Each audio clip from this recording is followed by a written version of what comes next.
Biografía de Albert Einstein. Biografía 46x60.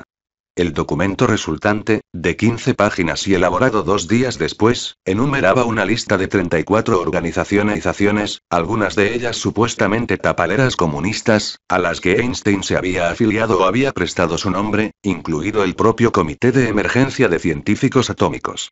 Es sobre todo un pacifista, y podría considerársele un pensador Einstein, su vida y su universo www.librosmaravillosos.com. Walter Isaacson 658 preparado por Patricio Barros progresista, concluía el memorando con cierta benignidad, sin acusarle en absoluto ni de ser comunista ni de ser alguien que proporcionara información a los subversivos.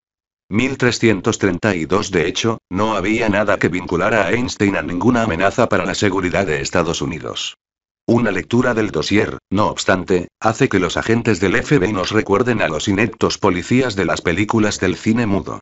No hacen sino dar palos de ciego, incapaces de responder a preguntas tales como si Elsa Einstein era o no su primera esposa, si Ellen Dukas había sido una espía soviética mientras había estado en Alemania, o si Einstein había sido responsable de llevar a Klaus Fuchs a Estados Unidos. En los 3 casos, la respuesta correcta era no. Los agentes trataban asimismo de comprobar una información según la cual Elsa le había dicho a una amiga en California que tenían un hijo llamado Albert Einstein que estaba retenido en Rusia. En realidad, Hans Albert Einstein era por entonces profesor de ingeniería en Berkeley. Ni él ni Eduard, que todavía estaba en un manicomio suizo, habían estado jamás en Rusia. En el caso de que el rumor hubiera tenido alguna base, esta solo podría haber sido el hecho de que Margot, la hija de Elsa, se había casado con un ruso, que volvió a su país cuando se divorciaron. Pero eso es algo de lo que la oficina jamás se enteraría. El FBI había estado recopilando rumores sobre Einstein ya desde el panfleto de la señora Frottingham y sus mujeres patriotas. Pero ahora empezó a seguir sistemáticamente la pista de ese material en un dossier cuyo tamaño iría aumentando. En él se incluirían informaciones tales como la de una mujer de Berlín que había enviado a Einstein un plan matemático para acertar en la lotería berlinesa y que, al ver que éste no le contestaba, había llegado a la conclusión de que era comunista. 1333. Para cuando murió Einstein, la oficina había acumulado un total de 427 páginas que se guardaban en 14 cajas, todas ellas marcadas con el sello de confidencial, pero desprovistas de cualquier contenido incriminatorio. 1334. Einstein, su vida y su universo www.librosmaravillosos.com. Walter Isaacson 659 preparado por Patricio Barros. Visto retrospectivamente, el aspecto más notable del expediente del FBI sobre Einstein no es el montón de extravagantes informaciones que contenía, sino todo lo contrario, el hecho de que la única información auténticamente relevante estuviera del todo ausente. Einstein sí había estado en contacto con una espía soviética, aunque sin saberlo. El FBI, sin embargo, no tenía ni la menor idea de ello. La espía era Margarita Konenkova, que vivía en Greenwich Village con su marido, el escultor realista ruso Sergei Konenkov, al que ya hemos mencionado antes. Margarita, una ex abogada que hablaba 5 idiomas y se mostraba cautivadora con los hombres, tenía como oficio, por así decirlo, el de actuar como agente secreta rusa tratando de influir en los científicos estadounidenses. Había conocido a Einstein a través de Margot, y durante la guerra visitaría Princeton con frecuencia. Fuera por trabajo o por placer, lo cierto es que se embarcó en una aventura con el viudo Einstein. En el verano de 1941, ella y unos amigos le invitaron a pasar el fin de semana en una casita de campo en Long Island, y para sorpresa de todo el mundo, Einstein aceptó. Prepararon una comida a base de pollo hervido, cogieron el tren en la estación neoyorquina de Penn Station, y pasaron un agradable fin de semana durante el cual Einstein estuvo navegando por el estrecho y garabateando ecuaciones en el porche. En un momento dado se dirigieron a una recóndita playa para contemplar la puesta del sol, y estuvieron a punto de ser detenidos por un policía local que no tenía ni idea de quién era Einstein. ¿No saben leer?, preguntó el policía, señalando un letrero de prohibido el paso. Einstein y Konenkova serían amantes hasta que ella regresara a Moscú en 1945, cuando tenía 51 años. 1335. Margarita se las arregló para presentar a Einstein al vicecónsul soviético en Nueva York, que también era un espía. Pero Einstein no tenía secretos que compartir, ni tampoco hay evidencia alguna de que sintiera la menor Einstein, su vida y su universo. www.librosmaravillosos.com Walter Isaacson 660 preparado por Patricio Barros. Inclinación por ayudar a los soviéticos de ninguna manera, y además rechazó su invitación de visitar Moscú. La aventura de Einstein, y el potencial riesgo para la seguridad estadounidense que podría haber supuesto, saldrían a la luz no porque lo descubriera ningún sabueso del FBI, sino porque en 1998 se haría pública una serie de 9 cartas de amor que Einstein había escrito a Konenkova en la década de 1940. Asimismo, un antiguo espía soviético, Pavel Sudoplatov, publicaría unas memorias bastante explosivas, aunque no del todo fiables, donde revelaría que Margarita era un agente con el nombre clave de Lucas. 1336. Las cartas de Einstein a Konenkova se escribieron al año siguiente de que ésta abandonara Estados Unidos. Ni ella, ni Sudoplatov ni nadie afirmó jamás que Einstein hubiera transmitido secreto alguno, voluntaria o involuntariamente. Sin embargo, las cartas sí dejan claro que, a sus 66 años, seguía siendo capaz de mostrarse apasionado en su prosa, y probablemente también en persona. Hace poco me he lavado el pelo yo mismo, aunque sin demasiado éxito, decía en una de ellas. No soy tan cuidadoso como tú. Aun con una amante rusa, no obstante, Einstein dejó claro que no era un amante incondicional de Rusia. En una de las cartas denigraba la militarista celebración del 1 de mayo en Moscú, diciendo: observo esas exageradas exhibiciones patrióticas con preocupación. 1337. Cualquier expresión de exceso nacionalista y militarista siempre le había hecho sentirse incómodo, ya desde que viera desfilar de niño a los soldados alemanes, y el caso de Rusia no era distinto. La postura política de Einstein. Pese a las sospechas de Ober, Einstein era un sólido ciudadano estadounidense, y consideraba que su oposición a la oleada de investigaciones sobre la seguridad y la lealtad de sus compatriotas no era Einstein, su vida y su universo. www.librosmaravillosos.com Walter Isaacson 661 preparado por Patricio Barros, sino una defensa de los auténticos valores de aquel país. La tolerancia ante la libre expresión y la independencia de pensamiento, sostenía repetidamente, constituían los valores fundamentales que, para su deleite, más apreciaban los norteamericanos.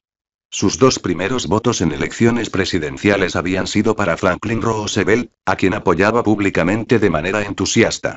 En 1948, desconcertado por la política de Truman durante la Guerra Fría, Einstein votó por el candidato del Partido Progresista, Henry Wallace, que propugnaba una mayor cooperación con Rusia y un aumento del gasto en bienestar social.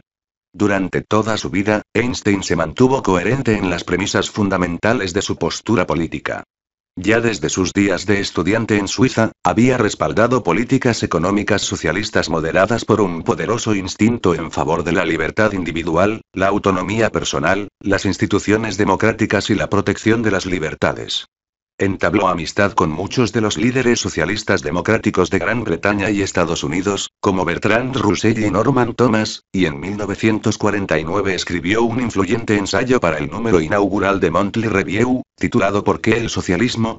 En dicho artículo, Einstein sostenía que el capitalismo desenfrenado producía grandes disparidades de riqueza, ciclos de expansión y depresión, y crecientes niveles de desempleo.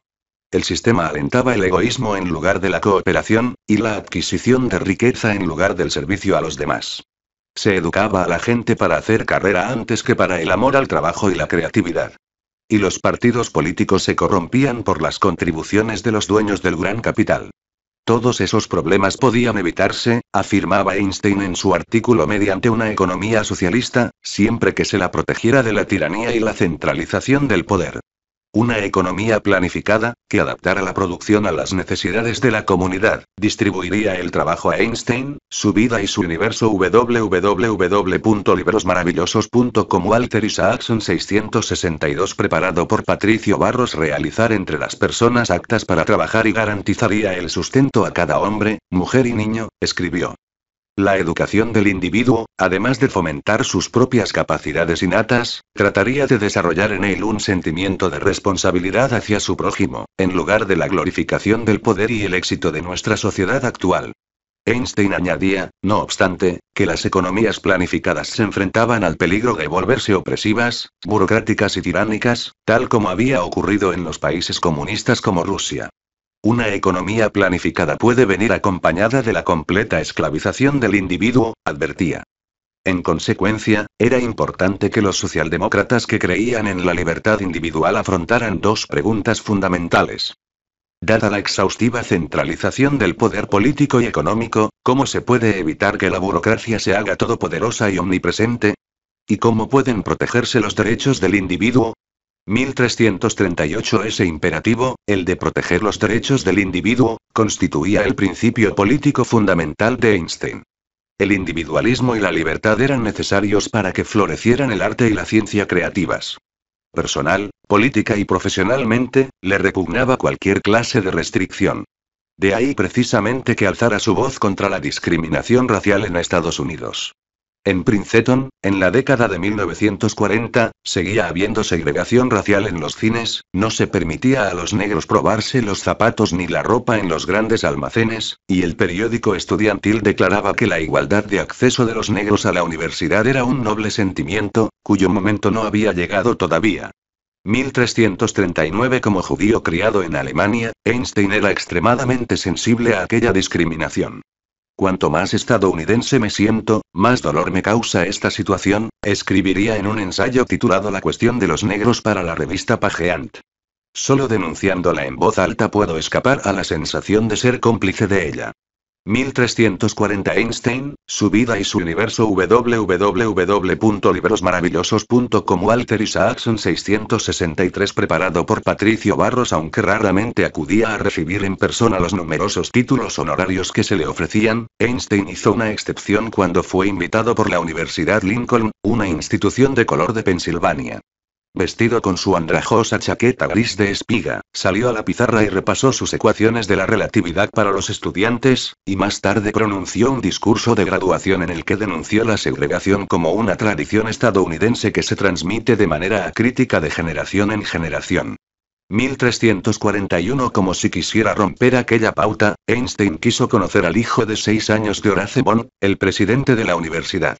Aquel niño, llamado Julián, llegaría a ser senador por el estado de Georgia, uno de los líderes del movimiento pro derechos civiles, y presidente de la NAP, Asociación Nacional para el Progreso de la Gente de Color. Había, sin embargo, un grupo frente al que Einstein no podía mostrarse excesivamente tolerante después de la guerra. Los alemanes, como nación, son responsables de esos asesinatos en masa, y deberían ser castigados como pueblo, llegaría a declarar. 1342. Cuando un amigo alemán, James Frank, le pidió a finales de 1945 que se uniera a un llamamiento para pedir un trato indulgente para con la economía alemana, Einstein se negó airado. Es absolutamente necesario impedir la restauración de la política industrial alemana durante muchos años, declaró. Si su llamamiento se pone en circulación, haré todo lo posible para oponerme a él. Ante la insistencia de Frank, Einstein se mostró aún más inflexible. Los alemanes mataron a millones de civiles siguiendo un plan muy bien preparado, escribió. Y lo harían de nuevo si pudieran. No se encuentra entre ellos el menor rastro de culpa o de remordimiento. 1343. Einstein ni siquiera permitiría que sus libros volvieran a venderse en Alemania, ni que su nombre figurara de nuevo en la lista de miembros de ninguna sociedad científica. Los crímenes de los alemanes son en verdad los más abominables jamás registrados por la historia de las llamadas naciones civilizadas, le escribió el físico Otto Hahn. La conducta de los Einstein, su vida y su universo. www.librosmaravillosos.com. Walter Isaacson 664. Preparado por Patricio Barros. Intelectuales alemanes, como clase, no fue mejor que la de la chusma. 1344. Como muchos refugiados judíos, sus sentimientos tenían una base personal. Entre quienes sufrieron los horrores nazis se encontraba su primo Kamal Roberto, hijo del tío Jacob. Cuando las tropas alemanas se retiraban de Italia hacia el final de la guerra, mataron de forma completamente gratuita a su esposa y a sus 2 hijas, y luego quemaron su casa mientras él se ocultaba en el bosque. Roberto escribió a Einstein contándole los detalles de aquel horror, y un año después se suicidó. 1345. El resultado fue que la afinidad nacional y étnica de Einstein se hizo todavía más clara en su mente. Yo no soy de nacionalidad alemana, sino judía, declararía al final de la guerra. 1346. Sin embargo, en diversos aspectos que, por más que sutiles, no eran menos reales, Einstein se había convertido también en ciudadano estadounidense. Tras establecerse en Princeton, en 1933, no volvería a salir de Estados Unidos ni una sola vez durante los 22 años que le quedaban de vida, con la única excepción del breve viaje en barco a las Bermudas necesario para iniciar su proceso de inmigración. Hay que admitir, ciertamente, que era un ciudadano algo inconformista. Pero en ese aspecto seguía la tradición de algunos venerables rasgos del propio entramado del carácter estadounidense.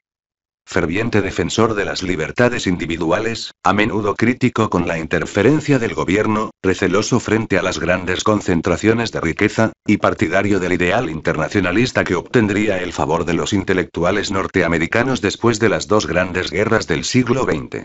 Él consideraba que su predilección por la disensión y el inconformismo no le hacían peor estadounidense, sino mejor.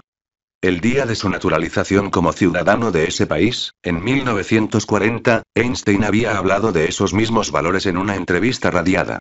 Cuando terminó la guerra, Truman proclamó la celebración de un día en honor de todos los nuevos ciudadanos. Einstein, su vida y su universo. www.librosmaravillosos.com. Walter Isaacson 665. Preparado por Patricio Barros y el juez que había naturalizado a Einstein envió miles de cartas invitando a todos los que habían hecho el juramento a acudir a un parque de Trenton para la festividad. Para sorpresa del juez, se presentaron 10.000 personas. Y de manera todavía más sorprendente, también Einstein y su familia decidieron acudir a la conmemoración.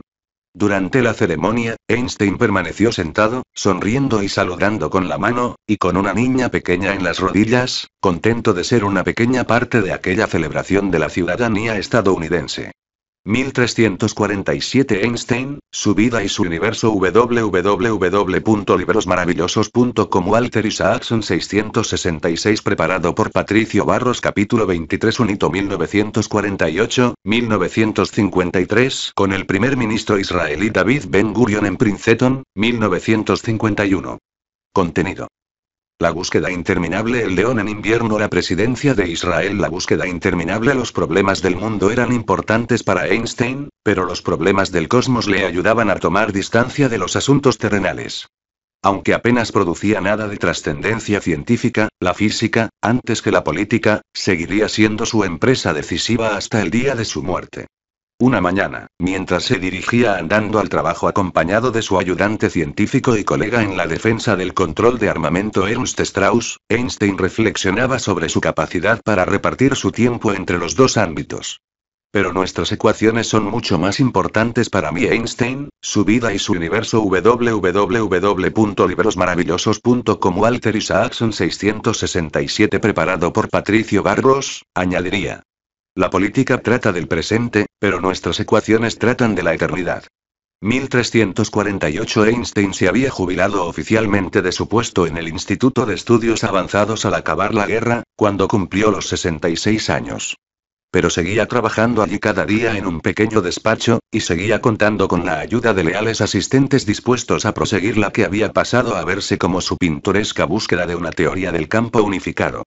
Todos los días laborables, Einstein se levantaba a una hora razonable, desayunaba y leía los periódicos, y luego, a eso de las 10, subía calle arriba por Mercer Street caminando lentamente hasta llegar al instituto, dejando tras de sí un reguero de anécdotas tanto reales como apócrifas.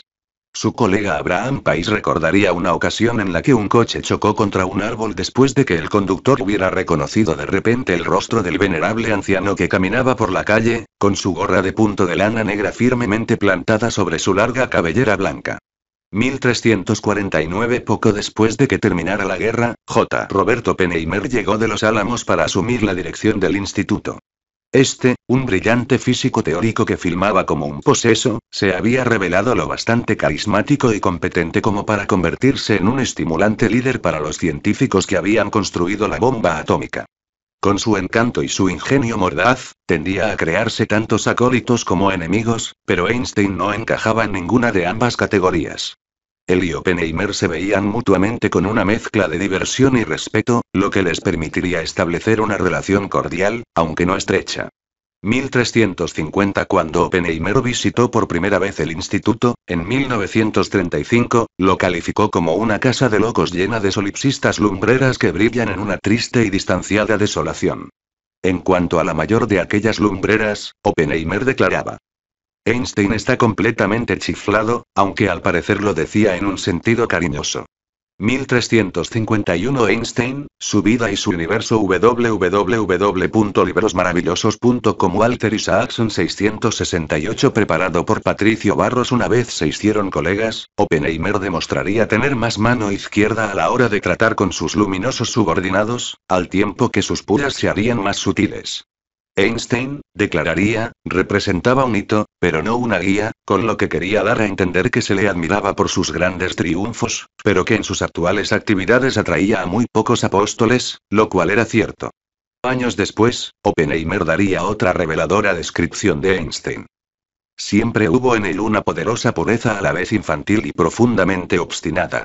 1352 Einstein se haría íntimo amigo, y compañero de paseos, de otra de las grandes figuras del instituto, el extremadamente introvertido Kurt Gödel, un lógico matemático de habla alemana que había nacido en Bonn y luego había dado clases en Viena. Gödel era famoso por su teoría de la incompletud, integrada por un par de pruebas lógicas que tratan de mostrar que cualquier sistema matemático útil tendrá algunas proposiciones cuya verdad o falsedad no puede demostrarse basándose en los postulados de dicho sistema. En el superpoblado mundo intelectual germanoparlante del siglo XX, en el que se entretejían la física, las matemáticas y la filosofía, destacaron tres teorías disonantes: la relatividad de Einstein, la incertidumbre de Heisenberg y la incompletud de Gödel. La aparente semejanza de los tres mundos, todos los cuales conjuran un cosmos tan tentador como sugerente, minimiza la importancia de las teorías y los vínculos existentes entre ellas. Pese a ello, todas parecían tener resonancias filosóficas, y ese precisamente sería el tema de conversación cuando Einstein y Gödel fueran andando juntos al trabajo. 1353 eran dos personalidades muy distintas.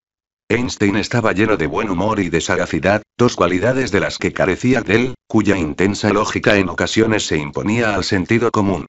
Esto se hizo especialmente manifiesto en 1947, cuando decidió convertirse en ciudadano estadounidense. Gödel se tomó muy en serio su preparación para el examen, estudió minuciosamente la Constitución, y, como cabría esperar de la Einstein, su vida y su universo www.librosmaravillosos.com Walter Isaacson 669 Preparado por Patricio Barros persona que había formulado la teoría de la incompletud, descubrió en ella lo que él creía que era un error lógico.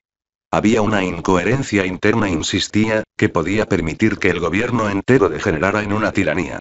Preocupado, Einstein decidió acompañar, o vigilar, a Gödel en su visita a Trenton para hacer el examen de ciudadanía, del que se encargaría el mismo juez que se lo había hecho al propio Einstein. En el camino, él y un tercer amigo trataron de distraer a Gödel y de disuadirle de que mencionara el supuesto defecto. Pero fue en vano. Cuando el juez le preguntó sobre la Constitución, Gödel se lanzó a demostrar que la incoherencia interna de esta hacía posible la dictadura. Por fortuna, el juez, que por entonces apreciaba especialmente su relación con Einstein, le cortó en seco. No hace falta que entre en detalles, le dijo, salvando así la ciudadanía de Gödel. 1354 Durante sus paseos, el matemático exploró algunas de las implicaciones de la teoría de la relatividad, e ideó un análisis que cuestionaba incluso que se pudiera decir que el tiempo, lejos de ser meramente relativo, existiera en absoluto. Las ecuaciones de Einstein, imaginaba, podían describir un universo que estuviera en rotación, en lugar de, o además de, en expansión. En tal caso, la relación entre espacio y tiempo podía hacerse matemáticamente confusa. La existencia de un lapso objetivo de tiempo, escribió, significa que la realidad consiste en una infinidad de capas de ahora que pasan a existir sucesivamente.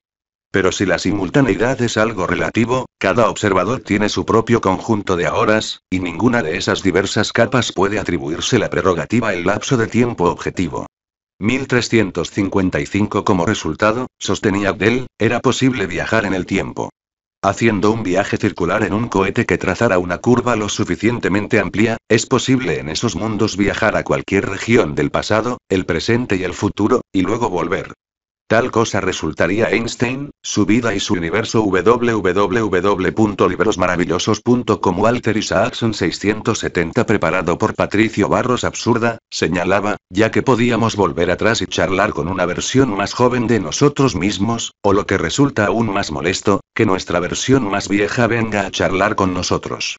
Él había concebido una asombrosa demostración de que viajar en el tiempo, estrictamente hablando, era coherente con la teoría de la relatividad, escribe Palle Yourgrau, profesor de filosofía de la Universidad de Boston, en su libro sobre la relación de Bell con Einstein, Mundo sin tiempo. El principal resultado era un potente argumento en el sentido de que, si viajar en el tiempo es posible, el propio tiempo no lo es. 1356 Einstein respondió en un libro al ensayo de Gödel, junto con varios más que había recopilado, y pareció mostrarse relativamente impresionado por el argumento, aunque no del todo cautivado por él. En su breve evaluación, Einstein calificaba la de Gödel como una importante contribución, pero señalaba que él ya había pensado en aquella cuestión a tiempo, y que ya me había preocupado del problema aquí abordado. Daba a entender que, por más que los viajes en el tiempo pudieran ser matemáticamente concebibles, puede que no resultaran posibles en la realidad. Será interesante sopesar si van a ser o no excluidos sobre bases físicas, concluía. 1357 Por su parte, Einstein seguía centrado en su propia ballena blanca, a la que perseguía no con la diabólica obsesión del capitán A, sino con la concienzuda serenidad de Ismael. En su búsqueda de una teoría del campo unificado, carecía todavía de una idea física convincente, como lo habían sido la equivalencia de gravedad y aceleración o la relatividad de la simultaneidad, que le guiara en su camino. De modo que su tarea seguía consistiendo en un navegar a tientas entre una bruma de ecuaciones matemáticas abstractas sin ninguna luz que le orientara. Es como ir en una aeronave en la que uno puede atravesar las nubes, pero no puede ver claramente el modo de volver a la realidad, es decir, a la Tierra, se lamentaría a un amigo. 1358 Einstein, su vida y su universo. www.librosmaravillosos.com Walter Isaacson 671 preparado por Patricio Barros. Su objetivo, como había sido durante décadas, era idear una teoría que abarcara tanto el campo electromagnético como el gravitatorio, pero no tenía razón alguna para creer que de hecho ambos tuvieran que formar parte de la misma estructura unificada, aparte de su intuición de que la naturaleza gustaba de la belleza de la simplicidad. Del mismo modo, seguía confiando en explicar la existencia de partículas en términos de una teoría de campo, hallando soluciones puntuales permisibles a sus ecuaciones de campo. Él sostenía que si se creía firmemente en la idea básica de una teoría de campo, la materia había de entrar en ella no como un intruso, sino como una sencilla parte del propio campo, recordaría uno de sus colaboradores de Princeton, Vanesh Hoffman. De hecho, podría decirse que quería crear la materia únicamente a partir de las circunvoluciones del espacio-tiempo. Para ello, Einstein empleaba toda clase de dispositivos matemáticos, al tiempo que seguía buscando constantemente otros nuevos. Necesito más matemáticas, se lamentaría en un momento dado ante Hoffman. 1359 ¿Por qué perseveraba? Muy dentro de él, todas aquellas divergencias y dualidades, diferentes teorías de campo para la gravedad y el electromagnetismo, distinciones entre partículas y campos, siempre le habían incomodado. Creía intuitivamente que la simplicidad y la unidad eran rasgos distintivos de la obra del anciano. Una teoría resulta tanto más impresionante cuanto mayor es la simplicidad de sus premisas, cuantas más cosas distintas relaciona y cuanto más amplia es su área de aplicabilidad, escribiría. 1360 A comienzos de la década de 1940, Einstein volvió durante un tiempo al planteamiento matemático pentadimensional que había adoptado de Theodor Kaluza 2 décadas antes. Incluso trabajó en él junto con Wolfgang Pauli, el pionero de la mecánica cuántica, que había pasado parte del período bélico en Princeton. Pero no pudo conseguir sus ecuaciones para describir las partículas. 1361 Einstein, su vida y su universo. www.librosmaravillosos.com Walter Isaacson 672 preparado por Patricio Barros. De modo que Einstein, que parecía que empezaba a estar algo desesperado, cambió a otra estrategia, denominada de campos bivectoriales. El nuevo planteamiento, admitía, podría requerir la renuncia al principio de localidad que él mismo había santificado en algunos de los experimentos mentales con los que había atacado a la mecánica cuántica.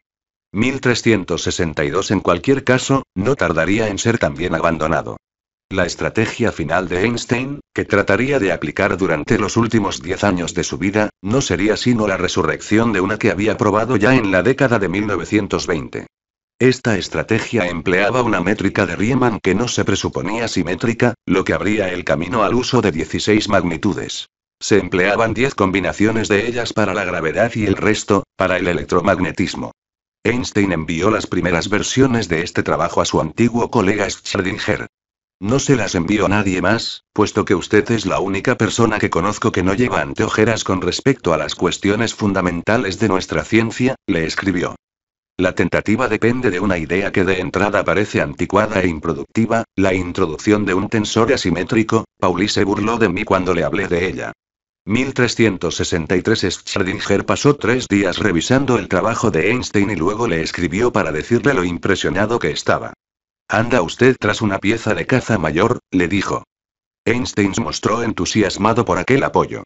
Esta correspondencia me llena de alegría, le respondió, puesto que usted es mi hermano más cercano y su cerebro funciona de manera parecida al mío. Biografía generada por Biografías en español.